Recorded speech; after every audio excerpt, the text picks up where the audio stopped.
there has been a definite shift towards the online buying procedure. You'll go to a job now where they've actually, you turn up on a job or you go and have a look at the job and it's there in the bedroom.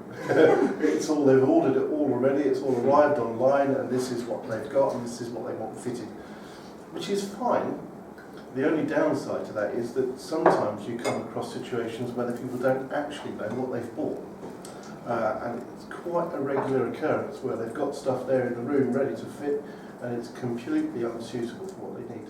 I think that's interesting because I think, we're in a place now where people will take a risk and buy things online because they feel so much more confident in the security of the transaction and the ability to just return it with no questions asked. We've all become more accustomed to doing that, whether we're buying clothes or, whatever kind of product you're after. Yeah. I think that's where, as manufacturers, we can play a huge part. So we can take all of that complexity out of the range that we offer. So, for instance, all of our taps work on any kind of system, so it makes it easy for them to purchase the product. The other piece we are seeing is a massive growth of reserve and collect. So whilst you can do your research, maybe even at lunchtime, do the research and reserve it, collect it on the way home, which then gives you the opportunity. If it's not quite right, well, you don't buy that particular product. So the growth of that is yeah, I'll say that.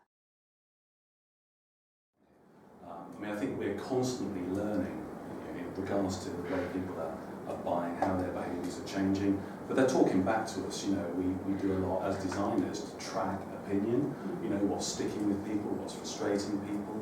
And we can do a lot more of that online than we've ever been able to do. We still go into people's homes, we still go shopping with them, we still simulate the buying process with new ideas. But it's become very much more conversational, I think. When we created Aspects, we took quite great lengths actually to make sure that the quality actually came through in the physicality and the finishing of that as well. So the tactility is there, the reassurance in terms of control in the movement of the cartridge was something we spent a huge amount of time getting right.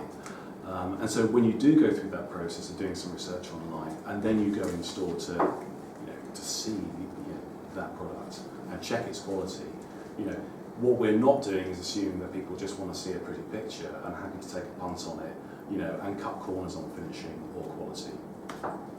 I think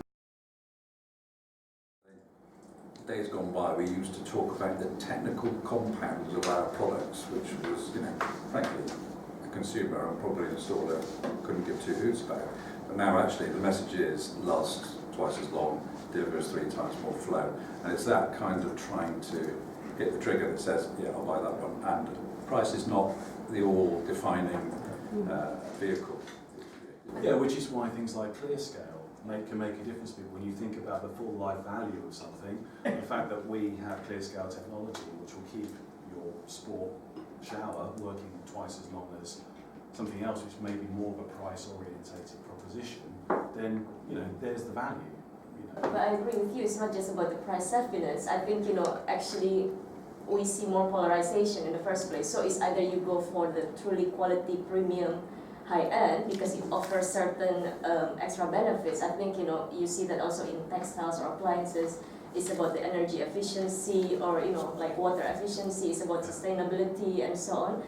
And if you then go for the price, you go for the low end. So typically it's the mid-price, the mid-level positioning that gets squeezed in.